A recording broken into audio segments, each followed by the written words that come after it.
그러므로 생각하라. 너희는 그때에 육체로는 이방인이요 손으로는 육체에 행한 할례를 받은 무리라 칭하는 자들로부터 할례를 받지 않은 무리라 칭함을 받은 자들이라. 그때에 너희는 그리스도 밖에 있었고 이스라엘 나라 밖에 사람이라. 약속의 언약들에 대하여는 의인이요 세상에서 소망이었고 하나님도 없는 자이더니 이제는 전에 멀리 있던 너희가 그리스도 예수 안에서 그리스도의 피로 가까워졌느니라. 그는 우리의 화평이신지라. 둘로 하나를 만드사 원수된 것 곧 중간에 막힌 담을 자기 육체로 허시고 법조문으로 된 계명의 율법을 폐하셨으니 이는 이 둘로 자기 안에서 한 새 사람을 지어 화평하게 하시고 또 십자가로 이 둘을 한 몸으로 하나님과 화목하게 하려 하심이라. 원수된 것을 십자가로 소멸하시고 또 오셔서 먼데 있는 너희에게 평안을 전하시고 가까운 데 있는 자들에게 평안을 전하셨으니 이는 그로 말미암아 우리 둘이 한 성령 안에서 아버지께 나아감을 얻게 하려 하심이라. 그러므로 이제부터 너희는 외인도 아니요 나그네도 아니요 오직 성도들과 동일한 시민이요 하나님의 권속이라. 너희는 사도들과 선지자들의 터 위에 세우심을 입은 자라. 그리스도 예수께서 친히 모퉁이 돌이 되셨느니라. 그의 안에서 건물마다 서로 연결하여 주 안에서 성전이 되어가고 너희도 성령 안에서 하나님의 거하실 처소가 되기 위하여 그리스도 예수 안에서 함께 지어져 가느니라. 아멘.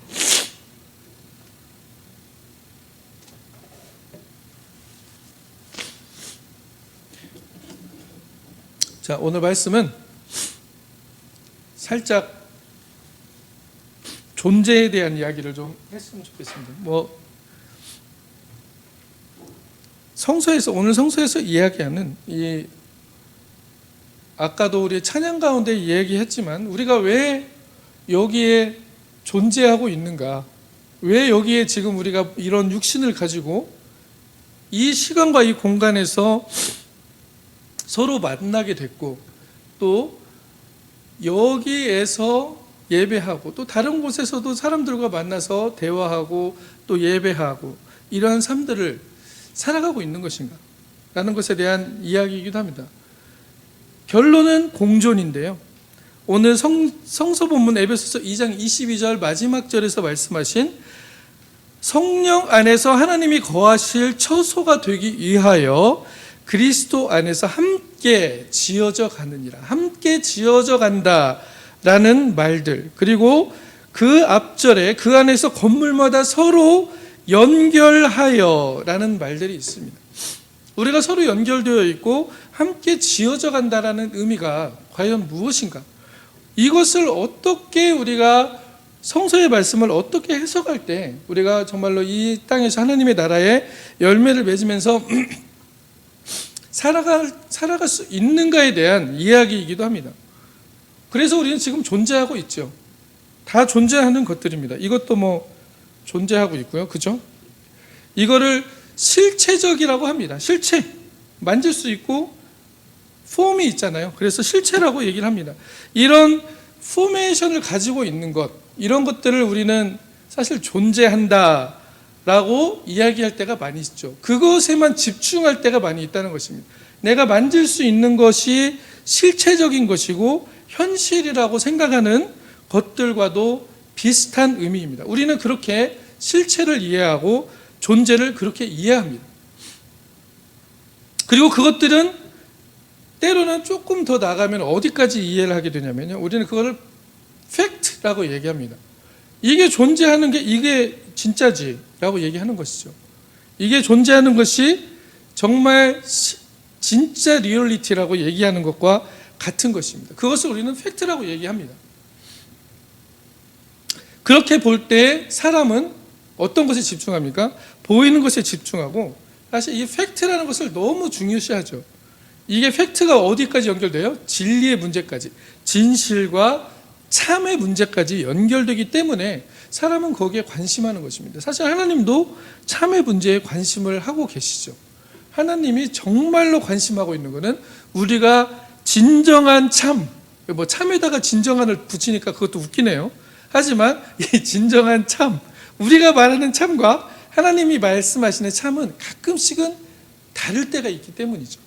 그렇기 때문에 하나님으로부터 온 진정한 참에 대해서 하나님께서도 관심하고 있다는 것입니다. 그래서 요즘에 무슨 팩트 체크를 한다, 어디 보면은 다른 사람들이 얼마나 이것에 대해서 진실하게 이야기했는지에 대해서 조사를 하고 그러한 것들을 발견할 때가 많습니다. 근데 그 팩트라는 것이 시간이 조금만 흘러가 보면 나중에 시간이 흘러갔다는 거는요, 거기로부터 조금 멀어졌다는 얘기거든요. 그 사건으로부터 내가 한, 두, 세 발짝 멀리 떨어져 있게 되는데, 그때 어떠한 일들이 생기냐면 이러한 생각, 이러한 깨달음들이 보이는 거예요. 그게 진짜 사실이 아니었네 라는 생각들이, 아니면 그런 사실들이 드러나는 경우가 상당히 많이 있습니다. 역사적으로도 그렇고요, 또 우리의 삶 안에서도 사실이라고 우리가 여겨왔던 것들, 이것이 진짜 팩트라고 여겨왔던 것들이 진짜 팩트가 아니었던 것들이 드러나는 경우가 종종 있죠. 항상 그렇다는 얘기가 아닙니다. 여기서 볼 수 있는 것이 중요한데요, 여기서 우리가 볼 수 있는 것은 무엇입니까? 우리가 지금 보면서 이것이 존재하고 있다라고 얘기하고 이것이 보이는 것이 실체라고 얘기하는 이 우리가 지금 생각하고 있는, 만들어내고 있는 참에 대한 개념들이 사실은 그것이 전부가 아니었다는 것을 보여주고 있는 것이죠. 단편적인 예로 말하면 보이는 것은 다가 아니다라는 말로 이야기를 할 수 있습니다. 이 명제로 얘기할 수가 있다는 것이죠. 우리가 보고 있는 것, 우리가 판단하고 있는 것, 우리가 이것이 실체라고 얘기하는 것이 근본적으로 봤을 때 이게 진짜 실체가 아니었다는 것이 드러날 때가 많다는 것이죠. 그런데 수많은 사람들이 이러한 존재에 대한 질문을 그렇게 해서 던져왔고 지금도 던지고 있습니다. 어떠한 사람들은 그렇기 때문에 이런 질문까지 던지기도 해요. 왜 없지 않고 있는가라는 질문까지 합니다. 이게 무슨 말입니까? 왜 없지 않고 있는가? 있어야만이 존재한다고 우리가 얘기하기 때문에 던지는 질문이기도 합니다. 보이지 않는 것들, 알 수 없는 것들을 우리는 깨달을 수 없기 때문에 사실은 그 인간이 얼마나 사실과 진실에 한계 지어진 존재인가를 이야기하는 것이죠. 인간이 어떠한 존재인가를 발견하지 못하고는 사실은 우리는 하나님께로 나아갈 수 있는 그 은혜의 자리도 또한 발견하기 어렵다는 것을 성서는 이야기하고 있습니다. 성서가 이야기하는 것이 하나님에 대한 이야기고 예수 그리스도가 이 세상에 와서 우리를 구속하신 그 구속에 대한 이야기이기도 하지만요, 때로는 어떠한 이야기냐면 인간이 어떠한 존재인가에 대한 이야기이기도 한다는 것이죠. 사람이 어떠한 것인지를 발견할 때만이 우리는 하나님께 나아갈 수 있는 길들을 발견할 수 있다. 그 길이 바로 그리스도를 통해서 이루어졌음을, 그리스도가 우리가 잘못되어지고 억눌려지고 또 비틀어져 있는 그 마음들이 그리스도를 향하여 갈 때만이 온전하게 그 구부러져 있는 마음들이 하나님을 나라를 향해 갈 수 있기 때문에 말하는 것이죠.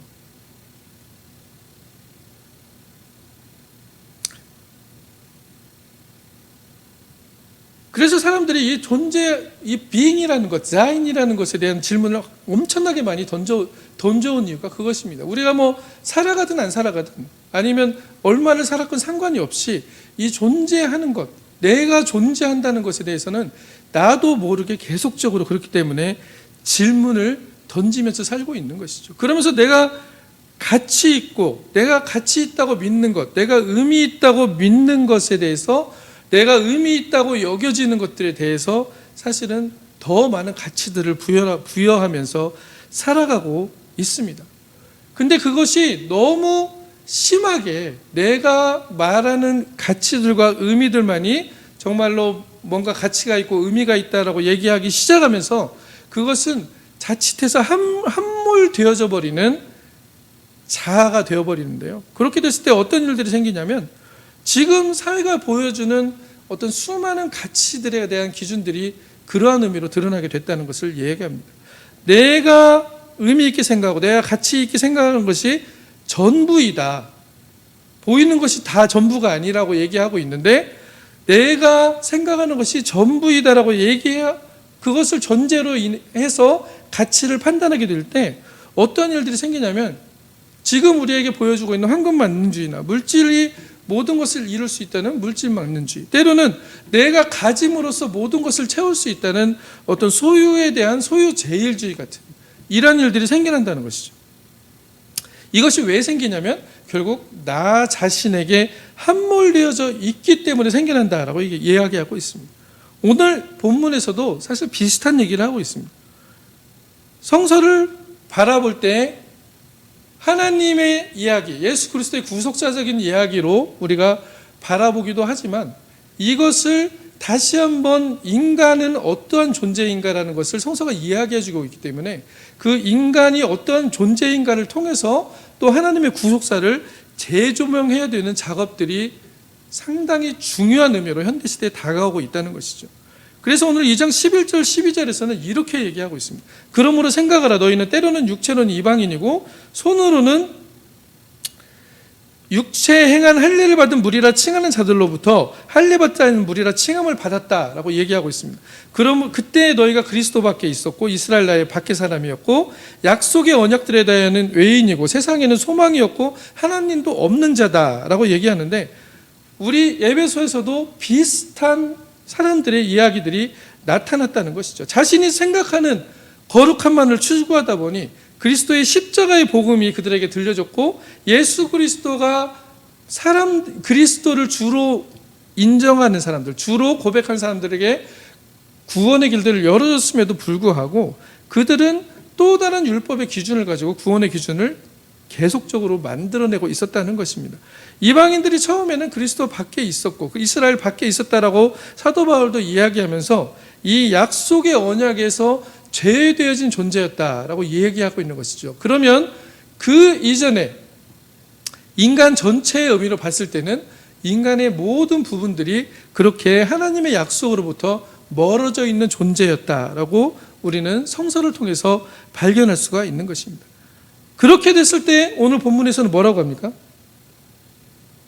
하나님이 함께함을 발견하지 못했다라는 것을 말하는 것이죠. 그렇기 때문에 그들에게는 소망이 없는 것을 이야기하는 것입니다. 하나님이 함께함을 발견하지 못하는 사람들에게는 그들은 정말로 소망에 있는 길로, 소망에 있는 인생의 삶으로 갈 수가 없다는 것이죠. 그러면 어디를 향해 갑니까? 이 세상에 주는 그 수많은 가치들과 수많은 나를 행복하게 해줄 수 있을 것이라고 얘기하는 그러한 가치들을 향해서 그것이 최고이고 그것이 전부인 것처럼 생각하고 가게 된다는 것이죠. 에베소라는 도시는 그 당시에도 로마의 식민 도시였는데 그 아시아 지역에 아주 중요한 역할을 하는 도시였습니다. 항구 도시였고 동방으로 이어지는 두 개의 커다란 그 산업도로가 있던 그런 곳이었죠. 그래서 그쪽에 있는 상업이 엄청나게 성행했던 도시이기도 했습니다. 뭐 아테네 여신의 그 신전도 있었고 뭐 그런 흔적들이 지금도 많이 남아 있지 않습니까? 그런 의미에서 봤을 때 그들이 추구했던 수많은 것들 안에 사도 바울은 어떻게 이야기합니까? 소망이 없다라고 이야기하는 것이죠. 왜? 그들은 번성하고 잘 살고 있었고 풍족하게 살고 있었는데 왜 그것을 소망이 없다라고 얘기했냐면 그 안에 하나님을 발견하지 못했기 때문이다. 그리스도를 발견하지 못했기 때문이다라고 이야기하는 것입니다. 이것은 무엇을 얘기하냐면 내가 존재하는 방식대로, 내가 존재하고 싶은 방식대로 살아가는 것을 말하는 것이죠. 아까 여기 처음에 존재와 실존이라는 얘기를 하는데 존재한다는 것은 사실 어떻게 얘기하면은 실제로 존재한다는 얘기입니다. 아까 그 실체라는 얘기를 했었잖아요. 그래서 독일 말로는 existence 이렇게 얘기하는데 이 existence라는 말에 되게 모순적인 의미가 들어 있습니다. 우리는 존재하는 것을 그냥 내가 잡히는 것, 이것이 존재하기 때문에 지금 내 눈앞에 보이기 때문에 이대로 움직이는 게 존재한다고 생각하지만 existence라는 말을 분리를 시켜보면 엑시스티레라는 말이거든요. 그러니까 시스티레는 내가 발을 딛고 서 있다라는 뜻이에요. 내가 지금 서 있다. 이 서 있는 곳으로부터 에크 한다는 말인데 에크라는 것은 탈출한다는 말입니다. 벗어난다. 그게 실존의 의미예요. 사실은. 그것을 실존이라고 얘기합니다. 그런데 우리는 실존이라고 하면 내가 실제로 존재하는 어떤 지금의 포메이션의 형태를 생각할 때가 많다는 것이죠. 언어적으로도 사실 실존이라는 것은 이렇게 다른 의미로 해석되어질 수 있다는 것을 말하면서 성서는 이것을 분명하게 이야기하고 있는 것이죠. 우리가 생각하는 존재 방식대로 살아갈 때 우리는 하나님으로부터 멀어져 있다. 그렇기 때문에 우리는 소망이 없을 수밖에 없다. 그 길은 소망이 없는 길이다. 왜? 자신에게 함몰되어진 길이기 때문에 그 자신에게 함몰되어진 길들은 그 안에는 이웃은 없다는 거예요. 나만 존재한다는 것입니다. 그리고 내가 존재함으로 나를 통해서 이웃이 내 안에 종속되어지고 내가 원하는 방식대로 이웃이 살아가야 되는 그런 사회 구조를 만들어낸다는 것이죠. 철로역정 혹시 보셨는지 모르겠어요. 철로역정 가장 처음을 보시면은 그 만화영화 철로역정 있잖아요. 그 만화영화 철로역정을 보시면 아마 제가 알기로 유기성 목사님 등등 여러 목사님이 그 자막 감수를 하셔서 번역을 하셨던 걸 알고 있는데 그 첫 장면을 보면요. 어떤 장면이 나오냐면 상당히 기계적인 사회의 모습이 나옵니다. 그러면서 이게 밑에서부터 일하는 사람들과 올라갈수록 한 사람에 의해서 통제가 되는 아주 시스템적으로 정확하게 돌아가는 사회를 보여줘요. 그게 지금의 세상이다라는 것을 철로역정에서도 보여주고 있는 것이죠. 그게 사뭇 되게 정확한 것 같고 잘 돌아가는 것 같고 아무 문제가 없어 보이는데 거기서 그 순례자가 느끼는 감정은 무엇입니까? 자기는 자유하지 못한 거예요. 도대체 이게 무엇인지에 대한 의문이 계속 드는 것입니다. 자기가 워낙 하나님께서 만들어주신 존재의 방식대로 그대로 살아가야 되는데 이미 내가 나에게 함몰되어져 버린 그런 사람들이 만들어 놓은 그 사회 속에서 그냥 그 존재 방식대로 살아가고 있는, 오히려 내가 서 있는 곳으로부터 탈출하지 못하는 그러한 나를 발견하면서 그 사람들은 자신의 삶에서 허무와 때로는 자유를 갈망하게 된다는 것이죠. 그것을 오늘 에베소서에 뭐라고 하냐면 약속의 언약들에 대해서는 외인이고 세상에서는 소망이 없고 하나님도 없는 자이더니라고 얘기합니다. 이것을 구약에서는 할례 받은 자와 할례 받지 못한 자로 구분하였었죠. 그러나 분명히 현대사회에서 지금 바울의 시대뿐만 아니고 지금도 마찬가지지만 그리스도의 관점으로 우리가 이 부분들을 바라본다면 약속의 언약들이라는 것은 예수 그리스도가 열어놓으신 그 길 위에서 이루어지는 삶들을 이야기한다는 것입니다. 실제로 존재한다. 실존의 의미는 바로 그리스도를 통한 실존을 이야기하고 있다라고 이야기하는 것이죠. 이것이 바로 성서적 의미로 해석해내는 실존의 의미입니다. 철학자들이 말하는 실존이라는 것은 그냥 내가 존재하는 대로 살아가는 거예요. 그냥 지금 던져졌으니까 마음대로 살아. 당신이 원하는 대로 살아가봐라고 얘기하는 것입니다. 그런데 그 원하는 것 안에 내가 욕망하는 내가 누구인가라고 물어봤을 때 나는 하나님의 자녀로서의 삶을 살아가고 있는가? 아니면 그냥 정말로 나에게 함몰되어진 내가 원하는 것만 추구하면서 살아가고 있는 존재인가에 대한 이야기를 얘기하고 있다는 것입니다. 그래서 오늘 말하는 두 번째가 하나님과의 공존이에요. 하나님과 공존하고 있다는 것을 우리가 발견할 수 있다는 것을 말하고 있는 것이죠.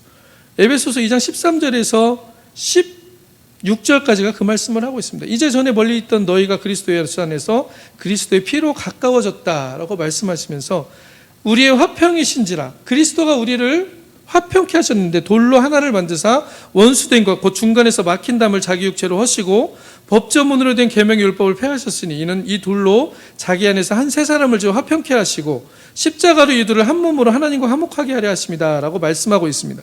그리스도의 삶의 의미가, 그리스도의 죽음의 의미가 하나님과 우리를 화평케 하신다는 의미가 있는데 그 의미에 전에 말씀하시는 게 뭐냐면 둘로 담으로 나눠져 있던 그 담을 헐어내고 계신다라는 것을 이야기했습니다. 이 담은 누가 쌓은 것이었을까요? 하나님이 쌓았을까요? 우리가 쌓았을까요? 이 담은 궁극적으로는 인간의 지혜가 만들어낸 담입니다.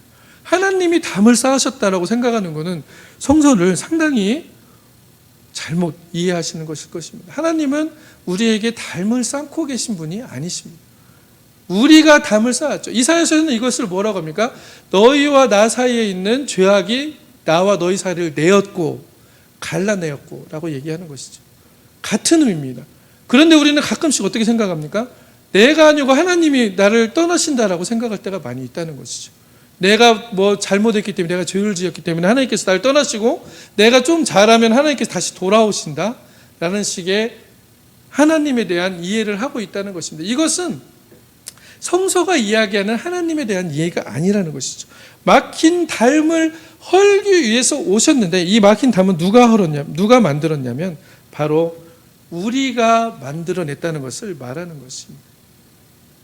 그러나 그리스도를 통하여서 분명히 하나님께서는 말씀하시죠. 이제부터는 너희는 외인도 아니고 나그네도 아니고 오직 성도와 동일한 시민이고 하나님의 권속이다라고 얘기하시는 것.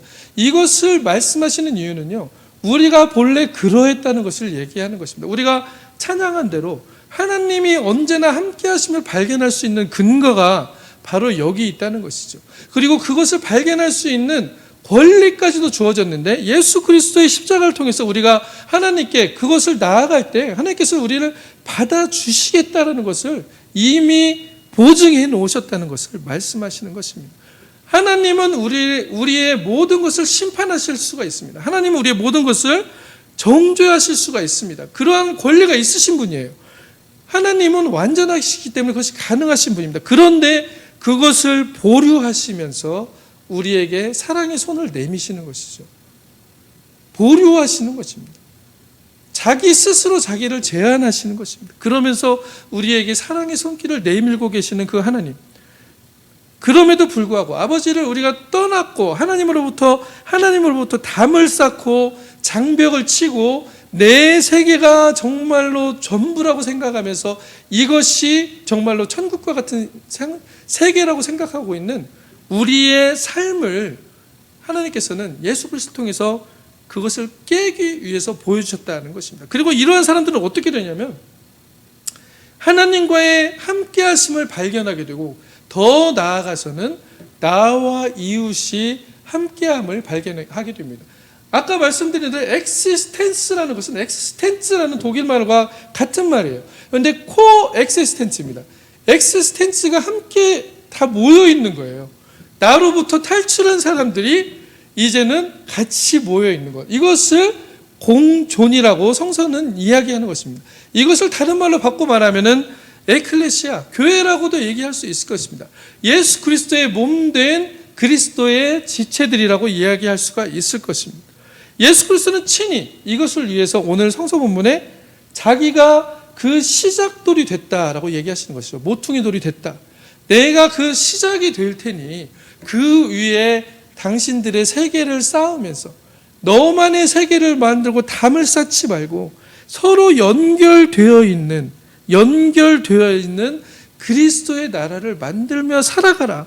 그렇게 될 때만이 우리가 그리스도 안에서 함께 지어져 간다라는 것에 성서의 의미를 발견할 수 있다는 것입니다.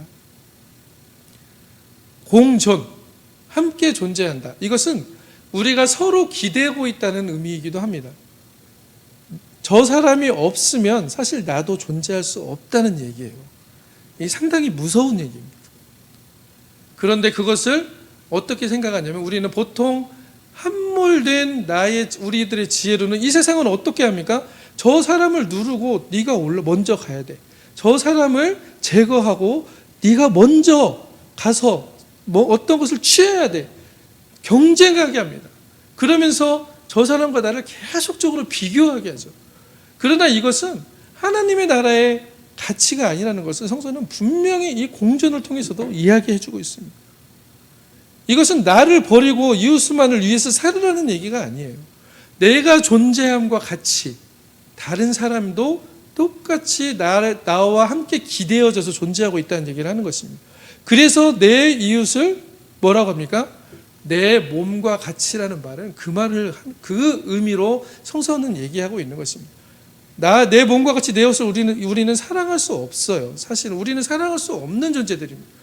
그런데 그것을 할 수 있는 근거가 뭐냐면요, 이웃과 내가 서로 기대어져 있다는 것, 서로 연결되어져 있다는 것, 서로 하나님으로부터 온 존재들로서 하나님을 통하여서 모든 사람들이 연결되어져 있다는 것, 그리스도 안에서 함께 지어져 간다는 의미가 이렇게 드러나야 된다는 것을 이야기하는 것입니다. 우리는 말로는 엄청나게 많이 들어왔던 것이에요. 뭐 그리스도의 지체들, 뭐 몸 되신 머리 되신 그리스도 안에서 전부 다 하나 된 사람들. 그러나 정말 이것이 어느 정도까지 우리의 삶에서 현실로 느껴지느냐가 사실은 현대 그리스도인들에게 관건입니다. 그렇게 될 때만이 우리의 삶에서 나와 내 이웃이, 내가 만난 이웃이 서로 기대고 있음을, 그리고 그것은 이웃의 창원을 넘어서 어디까지 확장됩니까? 세상까지 확장되는 것이죠. 모든 동물과 식물과 이 세상에 존재하는 모든 것들과 함께 기대어져 있다는 것을 발견하게 된다는 것을 말하고 있습니다. 어제 영화를 하나 봤는데요. 주라기 공원, 그거 봤어요. 근데 거기에 마지막 주제가 뭔 줄 아십니까? 똑같아요. 우리는 서로 기대고 있다는 얘기를 하고 있습니다. 공존에 대한 얘기를 해요. 왜 그런 영화 감독들이 그러한 이야기들을 할까요? 이 사람들이 이게 공통된 가치이기 때문에, 뭐 일반적인 어떤 뭐 가치이기 때문에 그렇지 않습니다. 이것이 바로 하나님으로부터 온 것이기 때문이죠. 그래서 사도 바울은 이렇게 고백합니다. 로마서 마지막 자리 보시면요, 만물이 주에게서 나오고 주로 말미암고 주에게로 돌아갑니다. 그에게 영광이 세세에 있을지어다 라고 고백을 합니다. 처음에 예수 그리스도의 열성 지지자로서, 유대의 가말리엘 문화생으로서 최고의 신학과 철학을 공부한 사도 바울이 이방인들을 저주하고 잡아서 죽이는 일을 하던 사람이 이방인의 사도가 되었고, 궁극적으로는 로마의 시민들에게 편지를 보내면서 어떻게 이야기합니까? 만물이 주에게서 나오고 주로 말미암고 주에게로 돌아간다 라는 고백을 하고 있습니다. 바울은 예수 그리스도를 통해서 이 진리를 발견한 것이죠. 온 세상이 나뿐만 아니고 내가 구원받은 나, 저쪽은 구원받지 않았다라고 생각하는 것이 아니고 저 구원받지 못했다고 생각하는 저 하나님의 자녀들도 하나님께로 돌아와야 되는 존재들이라는 것을 발견하고, 그들과 내가 서로 기대고 있음을 발견하는, 그것이 바로 예수 그리스도가 십자가에 죽으신 의미라는 것을 이야기하는 것이죠. 조금 다른 의미로 이야기했습니다. 실존과 공존을 가지고 이야기했지만 궁극적으로는 이 공존이라는 의미는요, 그렇게 우리가 받아들일 수가 있습니다. 그래서 성서가 이야기하는 진정한 이 세상, 하나님과 내가 공존하고 있고 하나님과 내가 연결되어 있고 나와 이웃이 또한 그렇게 공존할 수밖에 없는, 그렇게 만들어진 존재라는 것을 발견하는 것. 그렇게 되지 않으면요, 이 세상은 궁극적으로 멸망할 수밖에 없습니다. 지금 그런 일들이 많이 일어나고 있잖아요. 나만 살아남기 위해서, 우리 국가만 잘 되기 위해서, 우리 공동체만 잘 되기 위해서 다른 이웃들을 배제시키고 그들의 삶 자체를 인정하지 않는 그런 일들이 얼마나 많이 일어나고 있습니다.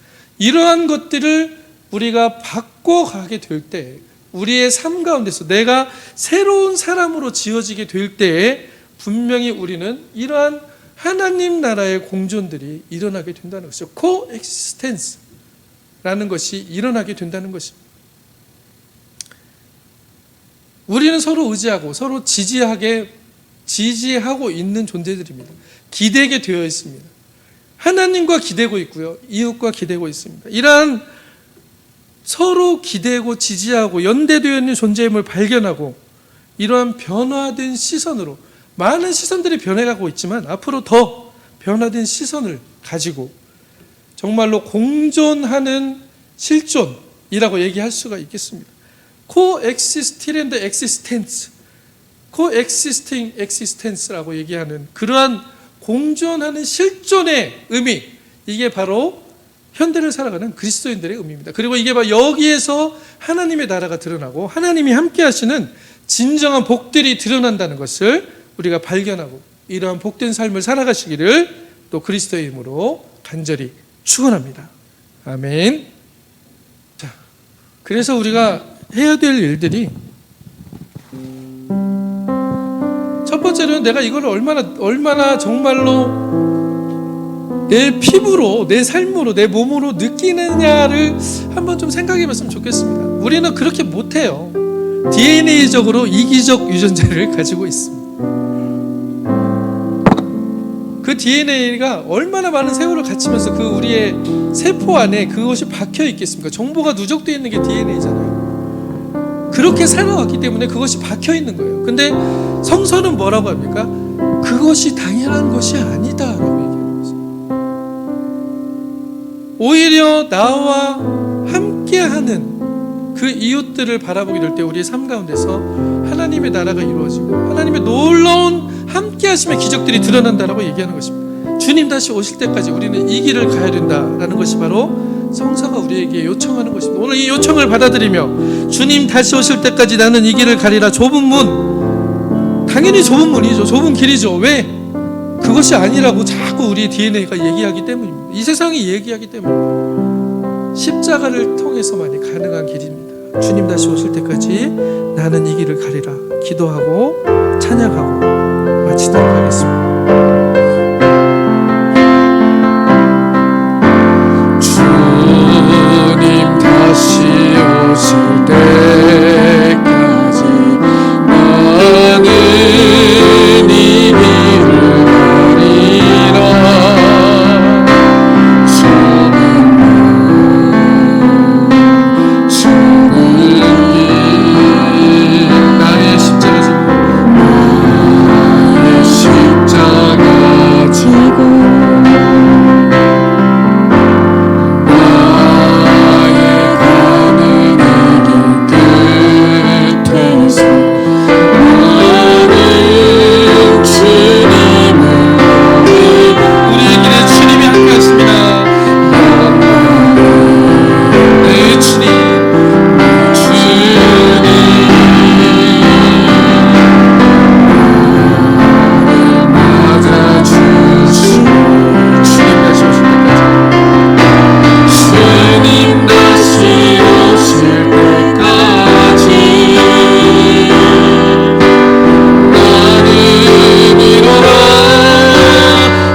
아멘. 주님 감사합니다. 주님께서 주시는 그 능력으로 우리가 주 안에서 새로운 존재로 거듭나길 원합니다. 아버지 하나님, 우리가 걸어가는 길 가운데 하나님의 나라가 이루어지길 원하며 예수 그리스도 안에서 지어져가는 그 놀라운 능력들을 경험하길 원합니다. 하나님의 모든 사랑하는 온 세상과 하나님의 모든 사랑하는 온 자녀들과 함께 코엑시스텐스, 함께 공존하는 하나님의 나라를 만들어가길 원합니다. 주님, 우리에게 그 나라를 보여주시옵시고 그 길을 보여주시옵시고 그 지혜와 능력을 허락하여 주시옵소서. 이를 위하여 우리가 시간과 물질과 재능을 들여 하나님의 나라를 위하여 헌신합니다. 이 헌신하는 모든 하나님의 지체들 위해 주님의 함께하신 놀라운 복으로 주님께서 인도하여 주시옵시고 가는 곳마다 하나님의 나라가 드러나며 정말로 아브라함의 놀라운 복으로 채워주시기를 간절히 원하옵나이다. 이제는 예수 그리스도의 은혜와 하나님의 놀라우신 사랑과 성령님의 함께하심이 오늘도 이 하나님의 놀라운 지혜를 발견하고 하나님의 능력을 힘입어 예수 그리스도의 길을 좁은 길을 가길 원하는 그리스도의 지체들 머리 위에 하나님의 함께하심과 도우심과 능력이 드러나기를 예수 그리스도의 이름으로 간절히 축원하옵나이다. 아멘.